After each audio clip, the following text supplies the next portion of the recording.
madiligtas ka na. Dapat inaral mo na yung tama. At dapat nakikita sa iyo yung mga inaaral mo, binubuhay mo na ngayon. Kasi sa amin, pag ikaw binautismuhan ka, hindi na ikaw masusunod.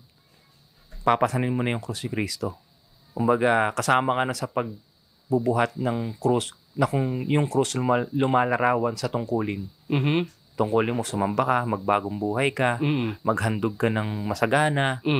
Kailangan hanggang wakas yun. Kaya nga sabi ang magtiis hanggang wakas ay siyang maliligtas. Yun yung mga bagay na hindi nagagawa ng wala sa iglesia. Kasi anong pagtitiis ang ginagawa mo kung wala kang utos na sinusunod? Di ba? So, kailangan meron ka talagang pasukang kawan. Kailangan may pasukang religion para andun yung tamang utos. Dapat mo sundin. At pag nasunod mo na yon, sigurado, sumampalataya ka, maliligtas ka. Nasa tamang path. Right path na. Ngayon, ang question na lang kung yung gawa mo kung karapat dapat pa. Pero nasa aklat ka na ng buhay. Praise God mga kapatid, at welcome back again sa ating TikTok. So ayan, post comment lang tayo, no? Nag-comment sa ating pinost patungkol sa podcast ni Rapido at Shernan, no? So sabi niya dito, yung mga pinatay sa krus noon, makasalanang tao. Di inutos na gamitin ang krus, tama si Rapido. So tama nga naman na hindi inutos na gamitin ang krus, no? At tama rin naman yung sinabi mo na yung mga pinapatay noon sa krus ay makasalanang tao. Yan, tama naman talaga yan. But ito yung tanong na gusto kong sagutin mo, no? Si Jesus Christ po ba ay makasalanan? Kung siya ay makasalanan tao, kung siya ay makasalanan, bakit siya naging anak ng Diyos? Kasi tayo, makasalanan tayo eh. Hindi naman tayo anak ng Diyos eh. Siya anak ng Diyos. Makasalanan ba siya? Ang sagot ay hindi. Kasi nakasulat sa Bible, hindi siya nagkasala. 'Di ba? Tayong mga tao, makasalanan. At kung si Kristo ay tao, paano niya naligtas ang iglesia o ang mga mananampalataya? Kasi sabi sa Bible, walang taong kayang iligtas ang kanyang sarili o makapagligtas. Ngayon, kung si Kristo ay tao, paano niya naligtas ang iglesia o ang mga mananampalataya? 'Di ba? Tapos, yung post ko doon sa 1 Corinthians chapter 1 verse 18, ang tinutukoy talaga doon ay mensahe talaga. Tama. Pero nandun yung krus. Pwedeng literal, pwedeng hindi. Pwede ka maglagay ng krus bilang isang simbolo, 'di ba? Simbolo ng pagtubos ng Panginoong Hesukristo sa atin. Kaya nga minsan binabanggit krus ng Kalbaryo eh. Kasi paghihirap niya 'yon para magkaroon ng katubusan o kaligtasan ang bawat sasampalataya sa kanya, no? Yan yung ibig sabihin ng krus.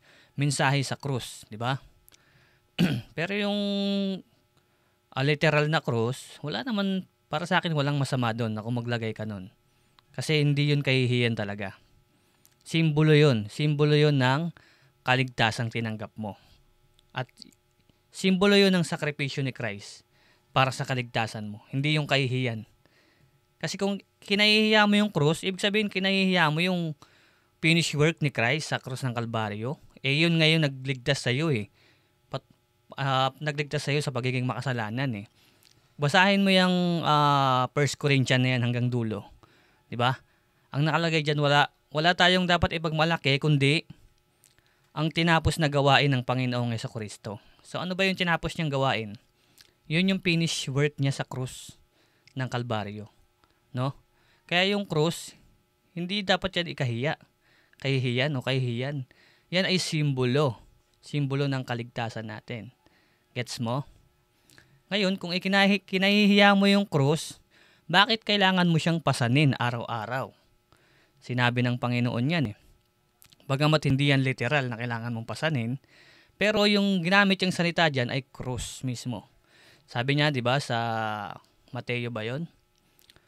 Ang nagnanais sumunod sa akin ay kailangan niyang talikuran ng kanyang sarili at pasanin ang kanyang krus araw-araw bago siya sumunod sa akin. So, ginamit ni Kristo, ng Panginoon mismo, ginamit niya mismo yung salitang krus, no? Ngayon, kung sasabihin ninyo yung cross, simbolo ng kahihiyan, napakabigat naman nun. Parang lumalabas, kinahihiyan ninyo yung finished work ni Christ sa cross ng Kalbaryo, no? Kasi doon siya pinako eh.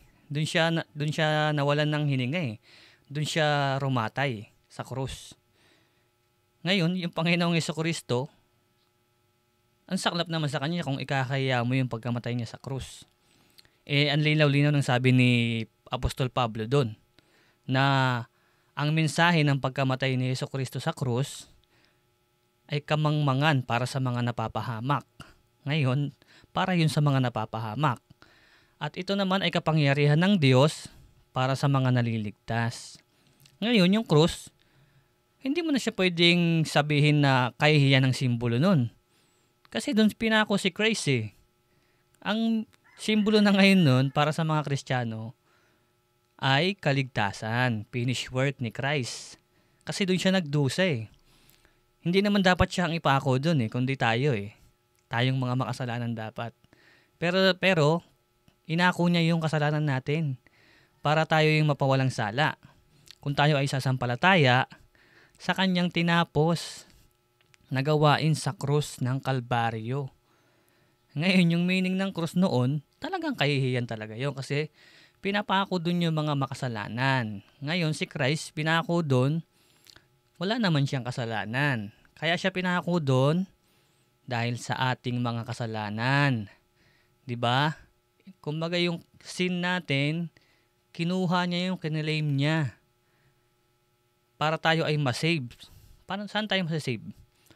Kasi sinabi ni Rapido, kailangan mo munang sundin daw yung kautusan eh. O yung sumunod ka muna kailangan mo munang sumunod sa inuutos ng Diyos bago ka maligtas, no? Which is sobrang mali po nun. Ang sabi sa Efeso chapter 2, verse 8 hanggang 9, sapagkat sa kagandahang loob ng Diyos, kayo ay naligtas sa pamamagitan ng pananampalataya, hindi sa pamamagitan ng inyong gawa. Ngayon, kung susunod ka muna sa sinasabi ng Panginoon bago ka maligtas, mali po yun. Kasi parang sinasabi mo na hindi sapat yung works ni Christ sa krus. Hindi sapat yung pagkamatay niya sa krus para maligtas ka. Mali po yun, yung term na yun. Ang sabi po doon, sapagkat sa kagandahang loob ng Diyos, kayo ay naligtas sa pamamagitan ng pananampalataya. Diba? At hindi sa pamamagitan ng inyong sarili. So, ibig sabihin doon, naligtas ang tao dahil sa finished work ni Christ sa krus, sa kanyang pagdurusa sa krus. Kaya tayo na save.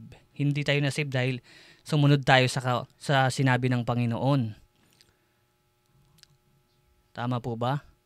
Yun po yung ibig sabihin. Ngayon, ang tao na save by faith lang.